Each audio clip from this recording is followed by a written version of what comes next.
Baik, assalamualaikum warahmatullahi wabarakatuh. Selamat pagi semuanya. Hmm, Kali ini saya akan memberikan materi tentang kimia fisik dengan topik sintesis dari nanopartikel. Dan mohon maaf untuk sesi ini saya berikan secara ini ya rekaman gitu ya. Eh, Saudara semuanya, kemarin kita juga membahas tentang sintesis nanopartikel, di mana saya menjelaskan dua metode umum yang digunakan untuk mensintesis nanopartikel. Yang pertama adalah top down dan bottom up. Yang kedua, top down diistilahkan top down karena jalur ini atau metode ini itu merubah material yang besar menjadi material kecil dengan pemberian treatment fisik dan mekanik gitu ya, sehingga didapatkan nanopartikel. Kemudian kalau metode bottom up kebalikan dari metode top down, di mana pada metode ini molekul-molekul kecil atau yang ukurannya lebih kecil dari atom, dari nano, itu dirangkai sedemikian rupa sehingga dia menjadi satu kesatuan yang besar, ya, terklaster dan akhirnya menjadi nanopartikel. Ya, konsepnya cuma itu ya. Jadi kalau sintesis nanopartikel itu bisa dengan top down, atau kalau kita mengibaratkan nanopartikel ini sebagai satu koloid di kimia dasar, tentu kalian masih ingat gitu ya. Maka dari material besar atau dari campuran menuju ke koloid itu bisa dikasih ya dispersi, menurut dispersi. Kemudian kalau dari material kecil ke koloid bisa disebut dengan istilah kondensasi. Tapi kalau di nanopartikel atau nanoteknologi diistilahkan sebagai bottom up dan top down. Kemarin juga sempat dibahas beberapa keuntungan dan kerugian dari masing-masing metode. Meskipun perlu diingat bahwa kemajuan teknologi saat ini menjadikan top down maupun bottom up memiliki keunggulan dan kekurangan masing-masing. Kita tidak bisa menstate bahwa metode top down itu mahal untuk saat ini gitu ya. Tapi ada metode top down yang murah. Pun pula bottom up juga tidak sepenuhnya dimakan dengan sesuatu yang murah. Ada metode bottom up yang mahal. Ya, sehingga masing-masing memiliki kekurangan dan kelebihan. Kemarin juga sempat dibahas, saya membahas bahwa pada sintesis nanopartikel dari jalan kedua top down dan bottom up tadi ada banyak sekali sintesis nanopartikel yang dilakukan oleh peneliti saat ini gitu ya. Dan tentu saat ini pasti juga lebih berkembang daripada metode-metode yang ini gitu ya. Uh, Tentu ada metode-metode baru, walaupun sebagian besar itu pengembangan dari metode-metode yang sudah ada ini. Kemarin kita membahas tentang metode top down gitu ya, dengan litografi, kemudian litografi saja kemarin ya. Hari ini kita akan membahas tentang grinding, mechanochemical, mechanalloy, sekaligus juga lanjut ke metode bottom up, macam merakam dari metode bottom up yang menyangkut di dalamnya ada, kalau menurut secara kimia ada chemical vapor deposition atau thermal decomposition, maupun secara fisik ada physical vapor deposition. Ya. Demikian juga untuk metode liquid phase method ada liquid method, ada sedimentation method. Masing-masing ini akan kita bahas secara singkat gitu ya. Oke. Baik. Pada litografi kemarin juga diuraikan bahwa litografi merupakan berasal dari bahasa Yunani kuno ya, gitu ya, yang berarti terdiri atas kata litos dan grafin. Litos itu artinya batu, kemudian grafin artinya mengukir. Sehingga litografi kemarin diistilahkan sebagai mengukir di atas batu. Atau pada zaman dahulu ini diistilahkan sebagai bagaimana membuat karya seni dengan tadi seperti memahat gitu ya. Dan dulu itu didekatkan dengan metode ini ya, mengecat ya, yang berdasarkan kelarutan dari minyak dan air gitu ya. Jadi zaman dahulu selain membuat lukisan itu diistilahkan sebagai litografi. Litografi yang terkait dengan nano diistilahkan sebagai nanolitografi. Ada 4 jenis, ada 5 jenis litografi: optical litografi, elektrobeam litografi, multifotolitografi, scanning probe litografi, dan nano imprinting. Optical litografi itu merupakan litografi yang menggunakan cahaya sebagai pembuat pola gitu ya. Sedangkan elektron beam litografi menggunakan elektron. Multifotolitografi di dalamnya ada X-ray litografi, itu menggunakan X-ray. Scanning probe litografi, kalau yang lain itu semacam kayak ini ya. Litografi ini, nanolitografi itu berarti membuat pola yang ukurannya nano. Kalau yang ketiga ini, optical, elektron, dan multifoton, itu lebih ke arah ya, penggunaan sumber lain gitu ya. Kalau mengukir tidak menggunakan pisau gitu, tapi menggunakan cahaya, menggunakan elektron maupun menggunakan X-ray. Sedangkan scanning probe litografi ini seperti kayak kita mengukir ya, menggunakan pisau. Jadi di dalamnya ada tip ya, juga yang terhubung sama cantilever, di situ digunakan untuk mengukur sampel atau material padat sehingga terbuat pola. Nano imprinted litografi lebih kepada pembuatan template dari bahan organik maupun anorganik untuk membuat pola litografi. Ya, jadi ada kelima jenis ini. Optical litografi digunakan banyak digunakan untuk semikonduktor. Jadi instrumen-instrumen canggih kita, entah itu laptop, HP, banyak instrumen canggih kita yang saat ini itu pasti mengandung pola ya. Misalkan kalau di handphone atau IC ya, integrated circuit itu ada pola yang dibikin menggunakan optical litografi. Prosesor komputer kita juga didesain menggunakan optical litografi. Ya. Dalam optical litografi ada beberapa step tapi disederhanakan seperti ini. Jadi pembuatan pola, misalkan kalau kita ingin membuat suatu lapisan yang sangat tipis yang terdiri atas yang hitam itu adalah TI dengan kedalaman 3 nanometer, yang atas itu AU dengan kedalaman 17 nanometer, maka kita bisa merancang itu di atas suatu media. Kalau biasanya di sini kalau IC maupun solar cell itu di lapisan silika. Jadi kalau mau bikin lapisan silika seperti ini, maka yang kita lakukan adalah kita memberikan fotoresisten agent. Jadi ini merupakan lapisan yang berguna untuk ini membantu kita membuat pola gitu ya. Kemudian kita memberikan, di sini ada film yang berisi pola dasar dan cahaya pada optical litografi diberikan sehingga cahaya yang menembus ke film akan terkena pada larutan fotoresisten dan mengakibatkan degradasi sini. Sehingga ketika fase ini, ketika dicuci, akan terbentuk pola seperti ini. Selanjutnya adalah proses coating. Proses coating ini sama seperti proses coating kalau kita mau instrumen SEM, kita ada coating. Kita bisa memberikan coating TI dulu dengan waktu tertentu yang lebih kecil daripada AU gitu ya, sehingga didapatkan ketebalan dari TI lebih kecil daripada AU. Gitu ya. Sehingga terbentuk pola seperti ini. Ketika dicuci gitu ya, ada pencucian kedua, maka yang ada fotoresistennya akan hilang gitu, sehingga yang terjadi adalah yang tertinggal adalah TI dan AU pada lapisan silika.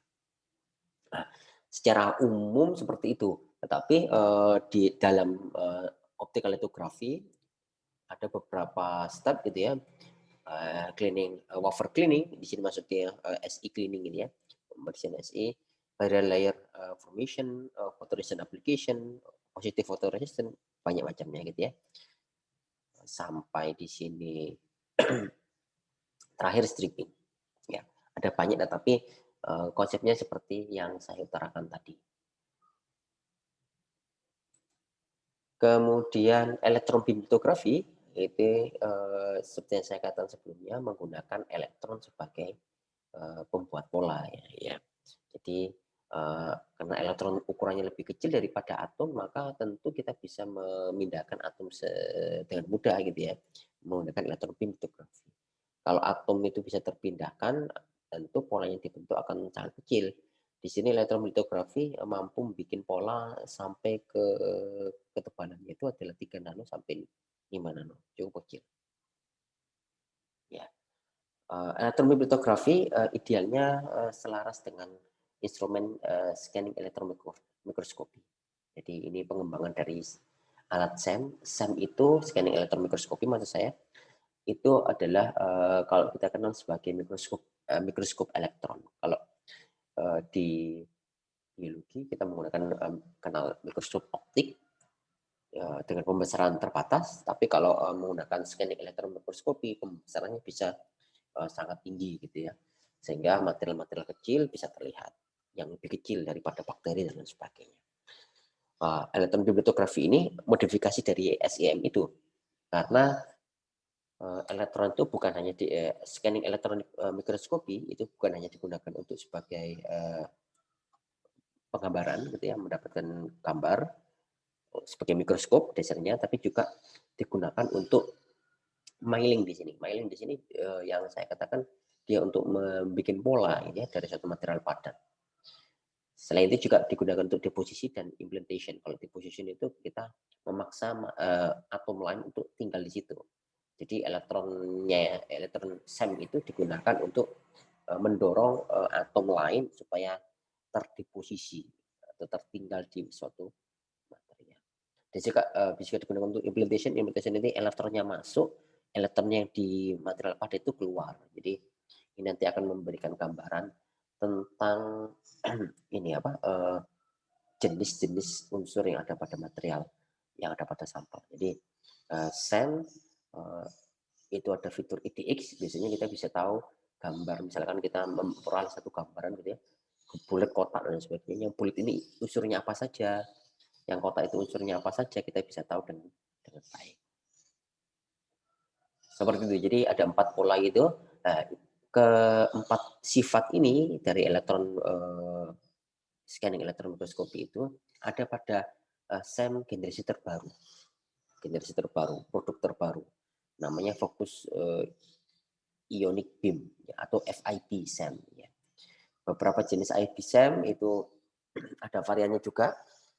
Yang saat ini yang paling update itu adalah namanya FASEM. Jadi fokus field emission scanning elektron mikroskopi. FIB SEM mampu membuat pola-pola seperti ini, seperti pola-pola yang ini dengan ketebalan 100 nanometer. Bisa dibayangkan seperti itu. Aplikasi FIB SEM untuk mailing bisa digunakan untuk ini. Kita bisa membuat, kalau kalian lihat ini seperti kayak kincir gitu ya, kayak kipas gitu. Tapi kalau kalian lihat ini scale bar-nya, ini ukurnya scale bar segini, ini 1 mikro ya. Jadi kalau ini 4 mikroan, jadi lebarnya 4 mikro. Ya, 4 mikro itu enggak bisa dilihat. Mungkin enggak bisa dilihat dengan mata telanjang ya. Ketahuannya pasti hanya titik kecil gitu ya. Tapi FIB SEM mampu mengukir itu ya, kasarnya. Dia menggunakan ini untuk memotong-motong atau membuat pola di material padat. Seperti itu.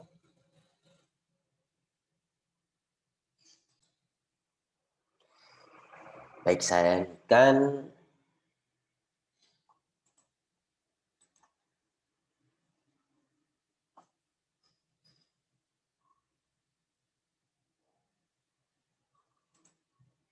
Saya lanjutkan aja. Nah, itulah yang tadi itu metode litografi. Yang saya tunjukkan nanti elektron beam litografi dengan optical litografi. Sedangkan yang lain X-ray, fotoelektrolitografi sama gitu ya, seperti elektron beam litografi. Kemudian AFM itu nanti akan kita bahas suatu karakterisasi material. Kemudian yang imprinted dan imprinted litografi itu juga akan terbahas nanti. Metode bottom up, top down yang selanjutnya adalah metode grinding. atau ball mill. Metode ini merupakan metode yang cukup sederhana untuk mendesain material kecil atau membuat material kecil jadi material yang lebih besar. Prinsipnya seperti penumbuk gitu ya, penumbuk. Karena memang eh, treatment fisik dan mekanik yang diberikan gitu ya. Metode ball mill atau grinding ini tersusun atas suatu kontainer yang diisi sampel kita, sampel yang ingin ditumbuk itu, ditambah ada istilah ball di sini ya, diberikan bola-bola yang terbuat dari baja atau karbida. Jadi prinsipnya seperti kalau kita mau menumbuk, kita siapkan biasanya wajahnya dari porselen atau juga dari baja gitu ya. Sampel kita masukkan, kemudian ditambahkan bola-bola kecil gitu ya, bervariasi bola-bolanya tergantung seberapa kecil yang ingin kita tumbuk ya, ingin kita kecilkan. Kemudian ditaruh di satu wadah sambil kita dimasukkan, kemudian ditutup dan ini dikocok gitu ya, dikocok atau digilingkan sehingga yang terjadi adalah bola-bola yang dalam itu saling pertumbukan satu sama lain. Nah, pertumbukan itu kalau ada material kita di dalamnya tentu material kita akan tertabrak ya, tertumbuk juga gitu sehingga menjadi material-material kecil. Nah, itu prinsipnya ball mill atau grinding. Kita ada grinding yang ukurannya vertikal, ngocoknya vertikal dan yang horizontal, tergantung tergantung ini, tergantung arahnya gitu ya. Dan grinding ini sudah banyak diaplikasikan secara umum di industri gitu ya. Kalau kita pabrik tepung gitu ya, itu menggunakan grinding untuk membuat jadi membuat tepung beras gitu ya, beras dimasukkan di grinding jadilah tepung beras gitu ya. Nah, tapi untuk aplikasi ke nano tentu ada treatment khusus di mana bola-bolanya juga dibikin khusus supaya tumpukannya itu bisa lebih kecil. Ya, jadi di desain desain bolanya itu tentu juga treatment waktunya juga bisa lebih lama. Oke, selain metode grinding yang cukup murah gitu ya, metode yang selanjutnya untuk top down itu adalah mekanikimikal dan mechanical alloy. Kalau mekanikimikal itu memberikan treatment mekanik ya yang memungkinkan terjadinya reaksi kimia. Treatment mekanik yang memungkinkan menjadi reaksi kimia. Namanya mechanical ya. Mechanical method. Sedangkan mechanical alloy itu pemberian treatment mekanik yang menghasilkan campuran logam, paduan logam. Ya. Jadi pada mekanikal ini treatment mekaniknya bisa macam-macam, bisa mulai grinding yang tadi, bisa memberikan gelombang ultrasonik, ya, memberikan gelombang kejut, gitu ya. Tapi intinya di situ terjadi reaksi kimia di dalamnya. Sedangkan yang mechanical alloy hanya memberikan treatment mekanik yang menghasilkan alloy. Contoh dari mekanikal itu adalah sintesis hidroksi apatit nanopartikel menggunakan ball mill, tapi tidak dari hidroksi apatit yang besar, tapi dari reaktan hidroksi apatit. Jadi di sini ada reagennya Ca dan reagennya PO4 sebagai nantinya diharapkan menjadi produk hidroksi apatit. Nah, ini dimasukkan ke ball mill, digiling gitu, nanti pasti akan menghasilkan hidroksi apatit nano gitu ya. Jadi treatment mekanik karena ini reaksi Ca dan PO nanti akan pertumbukan gitu ya dan menghasilkan reaksi kimia. Karena apa? Di sini terbentuk produk baru yang namanya hidroksi apatit. Contoh lain mekanochemical itu adalah sintesis nanopartikel karbon dot yang didoping dengan SN. Ya.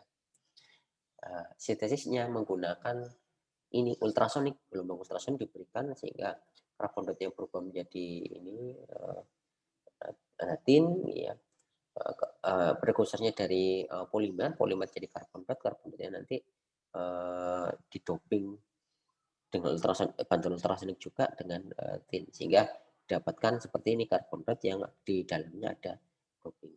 Nah ini karena kita menggunakan gelombang kejut gitu ya, dari gelombang ultrasonik, gelombang fisik gitu ya, treatment fisik, dan tapi hasilnya reaksi kimia. Karena itu dikatakan sebagai mekanokimia. Sedangkan mechanical alloy kalau kita mau bikin alloy Rp dan TO, ini dua jenis logam gitu ya, dengan menggunakan grinding ya. Jadi grinding tapi tidak menghasilkan reaksi kimia, yang dihasilkan adalah paduan logam. Jadi dari sini makanya dikatakan sebagai mechanical alloy. Nah, itu kita sudah membahas tentang litografi, grinding, mechanochemical, dan mechanical alloy pada top down. Sedangkan pada bottom up di sini ada chemical method, physical method gitu ya. Dan juga ada nanti juga akan membahas beberapa reaksi di sini seperti reduksi kimia, reduksi kimia, seperti pirolisis, solcer dan sebagainya. Oke, saya lanjutkan untuk metode top down, bottom up, maaf. Untuk metode bottom up selanjutnya yang pertama adalah chemical vapor deposition. Chemical vapor, jadi deposisi uap secara kimia. Jadi pada CVD itu merupakan proses di mana prekursor gasnya itu direaksikan, dimasukkan kepada suatu furnace atau pemanas yang pada suhu tinggi. Kemudian si gas ini akan terdeposisi ke suatu bagian atau substrat sini dan terjadi proses reaksi kimia.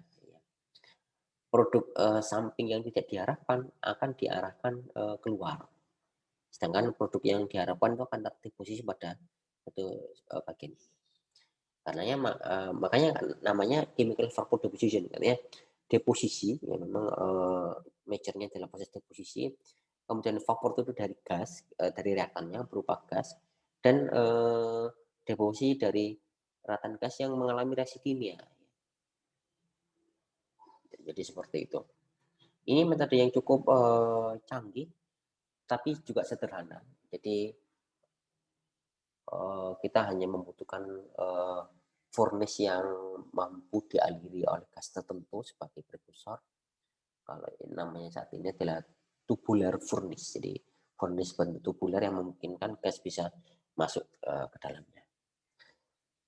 Ini adalah contoh aplikasi tubular furnace. Ini bukan gambarnya, tidak saya tunjukkan gambarnya. CVD atau chemical vapor deposition banyak digunakan secara umum untuk sintesis nanopartikel karbon ya. Karbon nanotube. Jadi karbon nanotube itu bentuknya seperti ini. Jadi prekursornya atau reaktannya itu berasal dari gas metana, etana atau gas-gas LPG gitu ya. Jadi gas tersebut misalnya metana CH4 ya. CH4 itu akan dari tempatnya gitu akan masuk ke tempatnya CVD, dia akan masuk melalui difusi, kemudian terabsorpsi di permukaan. Nah, di permukaan ini akan terjadi reaksi kimia. Jadi kalau karbonnya akan lepas, ya, H2-nya sebagai produk samping akan didesorpsikan dan didifusikan keluar. Jadi H2 yang keluar. Sedangkan karbonnya tertempel di sini, dia berkoordinasi sedemikian rupa sehingga menghasilkan kolom yang bentuknya seperti ini. Jadi nanti kolomnya naik ke atas gitu ya, runcing kayak rambut-rambut gitu, seperti tegak gitu ya. Nah, itu menggunakan CVD. Selain itu juga ada karbon nanotube, ada istilah single wall sama multi wall. Kalau single wall itu kolomnya satu, kalau multi wall kolomnya banyak. Ya. Kemudian selain metode CVD untuk reaksi kimia itu ada thermal decomposition. Ini metode top down yang bottom up yang banyak diaplikasikan juga. Sesuai dengan namanya, metode ini menggunakan panas untuk mendekomposisi reaktannya sehingga dihasilkan nanopartikel. Ya. Disediakan juga sebagai termolisis, ya. Jadi pada metode ini dikhaskan dengan penggunaan suhu yang tinggi sehingga mendekomposisi reaktan dan dari situ terbentuk partikel-partikel kecil yang kemudian dengan dispersan atau pelindung itu dijaga satu sama lain supaya tidak teragregasi, sehingga jadilah dia nanopartikel. Jadi kekhasan dari thermal decomposition itu atau thermolisis adalah menggunakan treatment thermal tinggi, suhu tinggi, dan menggunakan dispersan sebagai pelindung supaya nanopartikel yang terbentuk tidak tergabung. Oke, selain CVD dan thermolysis yang menggunakan metode kimia, ada temannya CVD yaitu PVD, merupakan metode bottom up yang menggunakan pendekatan reaksi fisik. Jadi metode ini merupakan proses coating secara fisik yang melibatkan evaporasi dan kondensasi dari material. Jadi PVD itu dikhususkan untuk materi-materi yang memiliki melting point-nya tinggi, tapi tekanan uapnya rendah, gitu ya. Ya, kemudian metode ini berlangsung pada temperatur yang sangat tinggi dan vakum, gitu ya. Tapi tidak mengizinkan adanya reaksi kimia. Jadi berbeda dengan CVD. Jadi secara sederhana saya bisa katakan bahwa pada PVD gitu ya, material yang digunakan itu sebagai reaktannya itu diberikan temperatur yang tinggi, diberikan energi tinggi dalam wujud temperatur yang tinggi dan mendadak. Sehingga karena tinggi dan mendadak itu material padat yang ada di area sini itu akan berubah menjadi gas langsung atau diistilahkan sebagai plasma. Jadi tanpa meleleh langsung jadi gas gitu ya. Jadi karena gas ini terbentuk dengan cara yang mendadak gitu ya, dengan energi yang sangat tinggi, maka peluang untuk dia terbuat mendekati ukuran atomnya gitu ya, kemungkinan dia akan teragregasi satu sama lain. Sebelum teragregasi satu sama lain, dia sudah tertempel pada target di sini. Ya. Jadi di sini benar-benar dengan menggunakan plasma itu material itu tidak terjadi reaksi kimia. Ya. Jadi dia hanya menjadi plasma kemudian balik lagi menjadi material. Ya. Dan material di sini ukurannya pasti nano karena apa? Bentuk plasma tadi itu sesuai dengan bentuk atom ya. Awalnya ya di awal gitu dia pasti ukurnya sama seperti ukuran atomnya gitu ya. Otomatis di bawah nano.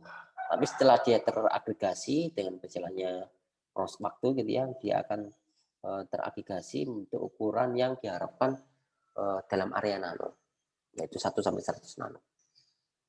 Ya, jadi ini juga perbandingan antara CVD dan PVD. Kalau CVD itu menggunakan tidak pakai reaksi kimia, jadi materialnya jadi plasma gitu ya. Sedangkan kalau ini menggunakan gas yang dialirkan ke target gitu ya, dan memungkinkan mengizinkan reaksi kimia. Oke, saya lanjutkan. Ya, jadi PVD itu ada macam-macam gitu ya, ada menggunakan plasma, kemudian induced heating gitu ya. Jadi kalau plasma di sini benar-benar dikasih sinar X gitu ya. Jadi menggunakan induced heat ini yang tadi kita pelajari. Dan flame hydrolysis gitu ya, menggunakan api yang menghidrolisis sampel menggunakan elektron, menggunakan laser atau molekul, menggunakan molekul inisiator molekul supaya menjadi plasma tadi. Sedangkan tadi kita sudah membahas tentang fase padat secara metode kimia maupun fisik dari metode bottom up. Selanjutnya kita berarah ke metode bukan padat tapi cair gitu ya. Ada metode reduksi kimia dan lain sebagainya di bawah gitu ya. Jadi pada metode reduksi kimia itu merupakan sesuai dengan namanya ya. Jadi kalau tadi thermal decomposition itu menggunakan thermal, kalau ini menggunakan proses redox, tidak menggunakan temperatur. Metode reduksi kimia ini merupakan metode yang paling umum digunakan untuk mensintesis nanopartikel logam. seperti nanopartikel emas, nanopartikel perak, nanopartikel titanium, dan banyak jenis logam lainnya. Khas dari metode ini adalah reaksi reduksi, jadi ada reduksi. Seperti kalau kita mau bikin nanopartikel emas gitu ya, maka yang kita butuhkan adalah ion emas bagi prekursor, yang di sini AU3 gitu ya, ion emas, kemudian dikasih agen reduksi, nanti akan AU menjadi, kalau direduksi menjadi AU0 gitu ya. Kalau AU0 dia padatan. Gitu ya. Jadi reaksinya murni menggunakan reaksi reduksi. Adanya agen reduksi di sini. Tetapi metode ini juga harus diimbangi dengan sama seperti Tiedemann decomposition, harus ada sesuatu yang menjaga supaya atom emas ini tidak bertemu temannya gitu ya. Atau kalau dia beragregasi secara terbatas. Karena kalau dia tidak terbatas, balik lagi menjadi fase ruang, material besar gitu ya. Karena itu biasanya digunakan agen reduksi sekaligus pelindung, seperti asam sitrat, sodium sitrat ini ya. Sodium sitrat digunakan untuk direaksikan dengan HAUCl, ini sebagai prekursornya AU karena mengandung AU3+ gitu ya. Yang terbentuk nanti nanopartikel AU-nya akan diselimuti, direduksi sekaligus diselimuti oleh sodium sitrat di sini, sehingga sodium sitratnya digunakan sebagai pelindung juga. Gitu ya. Sintesis material padat nanomaterial dari logam ini cukup sederhana. Kalau dilihat dari reaksinya, gitu ya, tidak membutuhkan temperatur, hanya butuh mencampur-campur kemudian diaduk dan ditunggu gitu ya. Nah, jadi ini sangat-sangat sederhana. Tetapi beberapa nanopartikel emas, nanopartikel logam itu memiliki kereaktifan yang berbeda-beda. Seperti emas, kereaktifan emas relatif lebih rendah gitu ya, karena emas termasuk material yang inert gitu ya, sehingga cukup mudah, kita tidak perlu terburu-buru juga, cukup bisa santai untuk mensintesis ini. Tapi seperti nanopartikel perak itu bikinnya agak susah, karena Ag+ itu juga reaktifnya tinggi gitu ya. Sehingga bagaimana mengeksekusi supaya dia memiliki agregasi yang terbatas itu yang butuh dipikirkan. Ya, jadi seninya macam-macam gitu ya. Tapi metode ini cukup sederhana untuk mensintesis nanopartikel logam. Selain metode reduksi, chemical reduksi itu juga ada modifikasi lagi dari metode reduksi kimia itu, disediakan sebagai indirect reduction method. Ya, metode reduksi tidak langsung.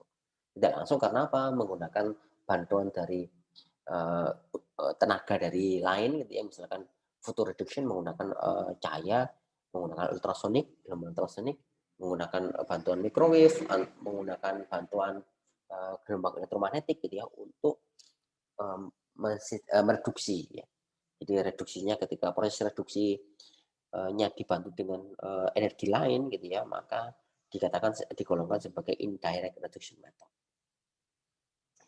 Ini adalah contoh mensintesis photo reduction, bagaimana kita mensintesis nanopartikel perak di sini dengan bantuan ultrasonik gitu ya, pada suatu karbon nanotube. Jadi karbon nanotube, gimana caranya karbon nanotube dilukai dulu gitu ya, dengan menambahkan polimer ya, monomer di sini, sehingga nanti karbon nanotube-nya memiliki sisi ini karboksilat ya.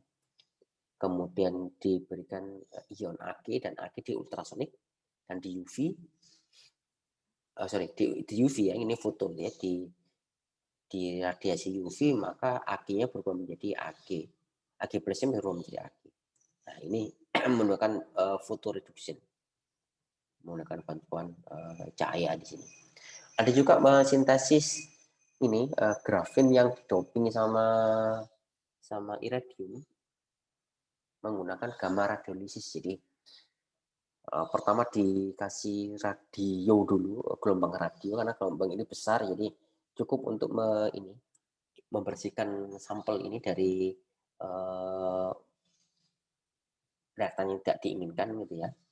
Kemudian diberikan ion radium, kemudian diberikan sinar gamma. Sinar gamma nanti akan mendorong proses reduksi dari ion ini radium sehingga menjadi nanopartikel iradium pada grafit. Ya, istilahnya gamma radiolisis.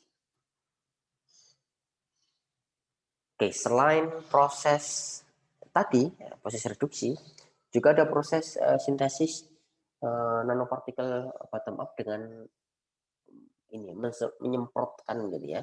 Jadi nanopartikelnya ini didapatkan dari menyemprotkan material nano gitu ya. Istilahnya sebagai spray dry.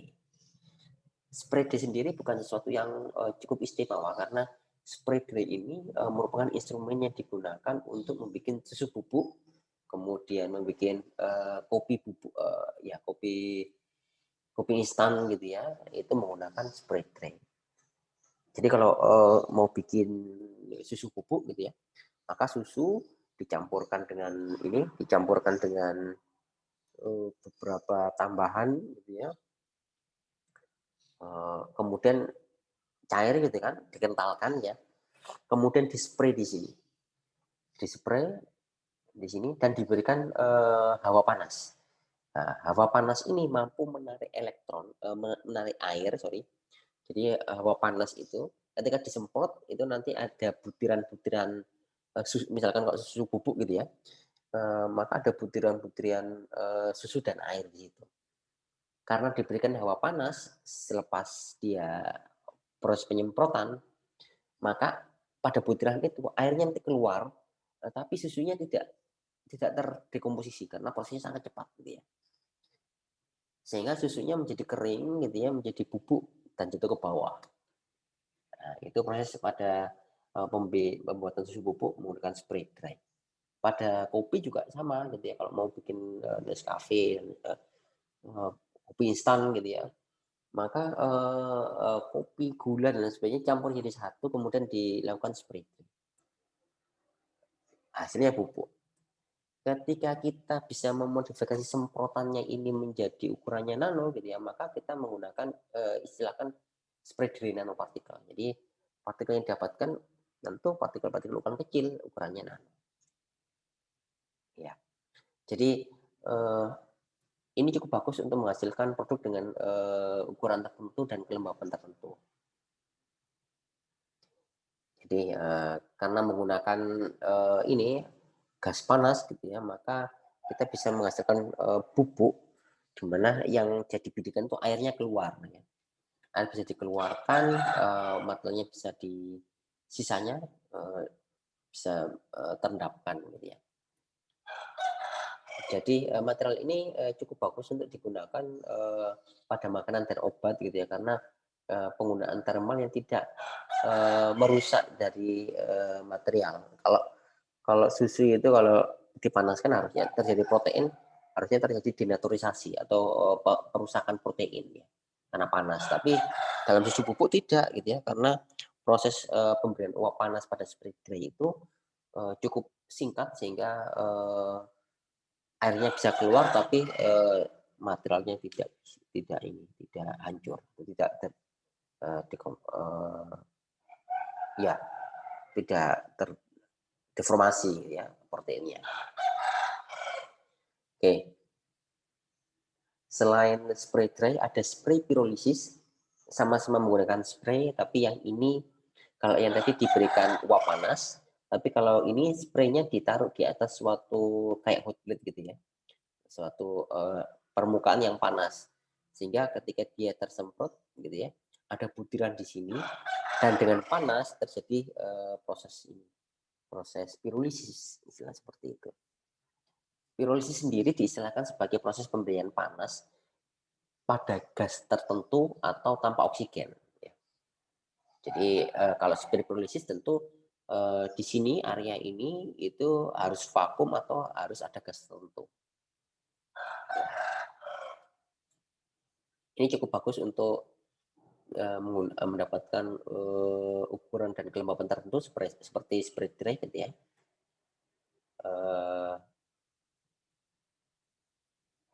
Ya, jadi di sini di bawahnya ditaruh pemanas supaya memungkinkan terjadinya pirolisis. Biasanya diberikan treatment ultrasonik juga supaya ya materialnya itu tidak menempel terlalu crowded di substrat yang di sini gitu ya. Jadi ultrasound itu membantu. Metode selanjutnya adalah sulfothermal. Sulfo itu pelarut, thermal itu panas gitu ya. Metode yang menggunakan pendekatan pelarut dan panas. Ya. Kalau kita melihat metode ini hampir serupa seperti metode thermal decomposition yang tadi gitu ya. Thermal decomposition. Tapi kalau thermal decomposition di atas itu yang sebelumnya itu mereka tidak memikirkan tentang ini apa pelarut khusus yang diberikan untuk mendukung proses reaksi. Tapi kalau ini itu menggunakan itu. Jadi metode ini menggunakan panas untuk mendekomposisi sebenarnya, tetapi ada perhatian khusus terhadap ini pelarut yang digunakan. Metode ini biasanya menggunakan dua jenis ini peralatan. Yang pertama ada autoclave. Autoclave-nya bentuk seperti ini, jadi materialnya dimasukkan di dalam ini. Ini adalah polimer teflon ya, masukkan di dalam sini, ditutup, kemudian ditaruh di wadah stainless, ditutup gitu ya, ditutup ya, sehingga jadilah seperti ini. Kemudian dari sini ditaruh di furnace maupun oven, ya. Karena dia sangat terisolasi sini gitu ya, dan ketika diberikan panas, tentu di dalamnya juga panas. Karena di dalamnya itu timbul tekanan ya, tekanan jadi tinggi. Karena tekanannya tidak bisa keluar kemana-mana, maka otomatis dia akan meninggikan di situ dan menambah tekanan berbanding lurus dengan temperatur gitu ya. Jadi tekanannya tidak bisa kemana-mana, jadi sangat tinggi, dirubah lagi menjadi panas. Sehingga dengan metode ini gitu ya, itu kita memberikan temperatur misalkan 100 atau 200 derajat Celcius, ditaruh di oven suhunya 200 derajat, bisa-bisa di dalamnya suhunya jadi 400. Karena apa? Karena dikasih treatment panas itu ya, jadi tekanan ya, tekanannya nggak bisa keluar kemana-mana, dikembalikan lagi jadi panas, akhirnya panasnya menjadi lebih tinggi gitu ya. Pada metode ini. Ya, ya juga ada menggunakan metode yang cukup umum, menggunakan layer 3 dengan adanya temperatur controller di sini. Ini sama seperti thermal decomposition, tapi di sini digunakan pelarut khusus ya. Karena namanya juga suhu thermal. Seperti itu. Metode yang selanjutnya sintesis nanopartikel menggunakan fasa superkritis. Fase superkritis sendiri merupakan fase tertentu yang dari suatu material pada tekanan tinggi dan temperatur tinggi. Kalau kita lihat diagram fase ini ya, maka di sini area padat, di sini area cair, di sini area gas seperti itu. Kalau fase padat ke cair biasanya meleleh kan. Jadi garis yang ini, garis yang merah, kemudian hijau ini, yang hijau maaf itu fase area meleleh, di mana suatu material itu mungkin akan meleleh pada temperatur dan tekanan tertentu.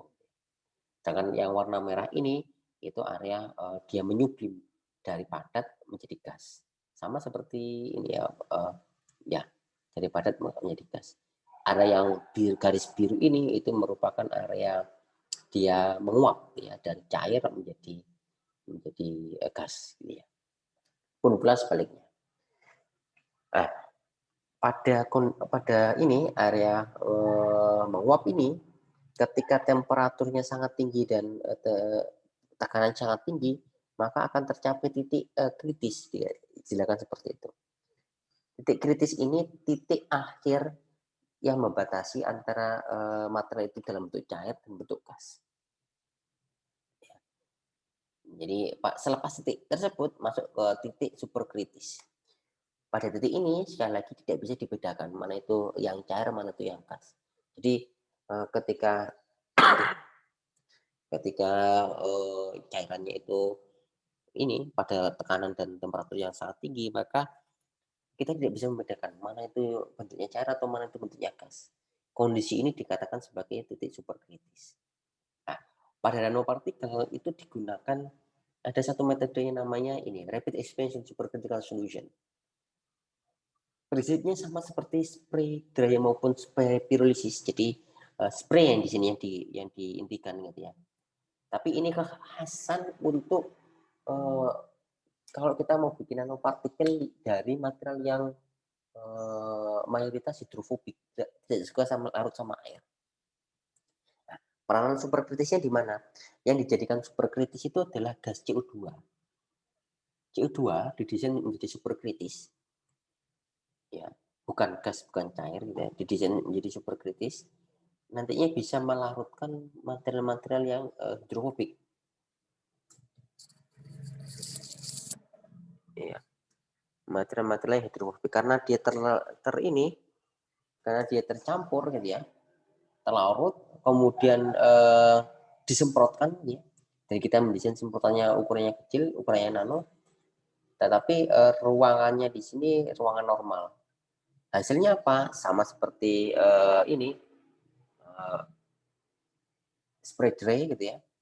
Karena pada kondisi ruangan itu normal itu CO2 itu bentuknya gas, maka dia akan memisahkan diri dari pada saat disemprot CO2-nya akan memisahkan diri dan yang dihasilkan adalah padatan partikel padat tadi. Jadi dapatnya serbuk atau mungkin ini ya coating gitu ya di satu permukaan menggunakan rapid expansion supercritical solution. Jadi metode ini cukup mahal karena membutuhkan temperatur dan tekanan sangat tinggi untuk membuat CO2 yang superkritis. Ya. Seperti itu. Kemudian metode kopresipitasi dan metode prekursor. Metode kopresipitasi itu sesuai dengan namanya. Ko itu diistilahkan sebagai banyak macamnya gitu ya.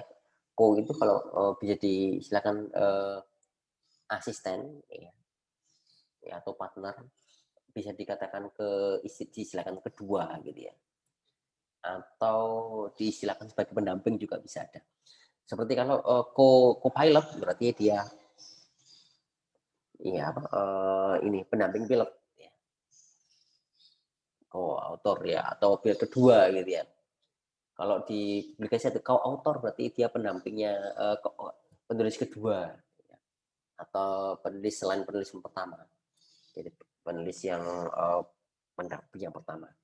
Atau bisa diistilahkan yang kedua tadi itu co-precipitation, itu berarti presipitasi kedua.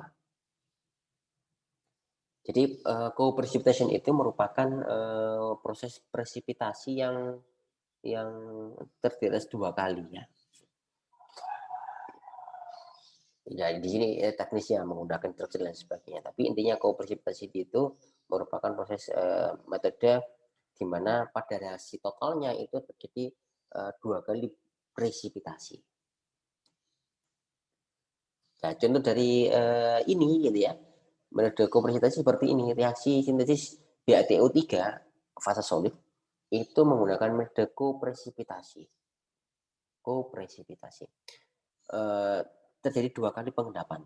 Yang pertama kita bisa tahu ini ya, di prekursornya itu di hidrolisis terjadi pengendapan yang pertama. Ini pengendapan yang pertama.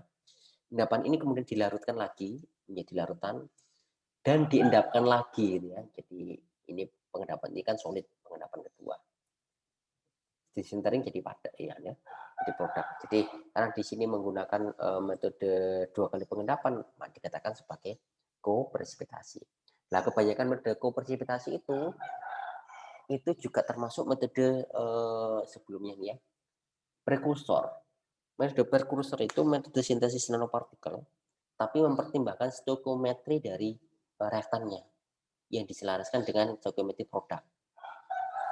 Gampangnya gini, kalau saya mau bikin misalkan nanopartikel MnFe2O4 misalnya, MnFe2O4, maka mol Mn sama mol Fe-nya itu harus rasionya 1:1 gitu ya.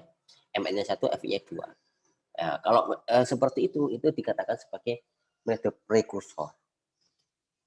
Ya karena maunya bikin Mn-nya 1, Fe-nya 2. Jadi bahannya Mn-nya juga 1, molnya dalam bentuk mol ya, bukan dalam bentuk konsentrasi. Dan Fe-nya 2. Nah, itu yang dikatakan sebagai metode prekursor. Ini selain kopresipitas juga metode prekursor. Karena apa? Kalau mau mensintesis BaTiO2, BaTiO3 gitu, maka mol Ba harus sama dengan mol Ti. Maka mol Ti yang di sini itu harus sama dengan mol Ba yang diberikan di sini. Supaya didapatkan BaTiO3. Kalau berbeda, nanti bisa BaTi2O3 misalnya seperti itu. Bisa jadi seperti itu. Oke, itu metode prekursor. Selanjutnya metode salt gel. Metode ini akan saya jelaskan minggu depan, gitu ya. Saya lanjutkan minggu depan. Yang jelas kalian bisa baca-baca ini sejak sampai akhir. Nanti minggu depan kalau ada pertanyaan, kita akan diskusikan sambil meneruskan metode salt gel ini. Ini termasuk metode sintesis nanopartikel yang paling tua, gitu ya. Karena sol dan gel itu istilah pada koloid, dan koloid itu termasuk bagian dari nanopartikel. Ya, itu dari saya. Terima kasih. Jangan lupa absen untuk hari ini. Saya tutup. Assalamualaikum warahmatullahi wabarakatuh. Selamat pagi atau selamat siang.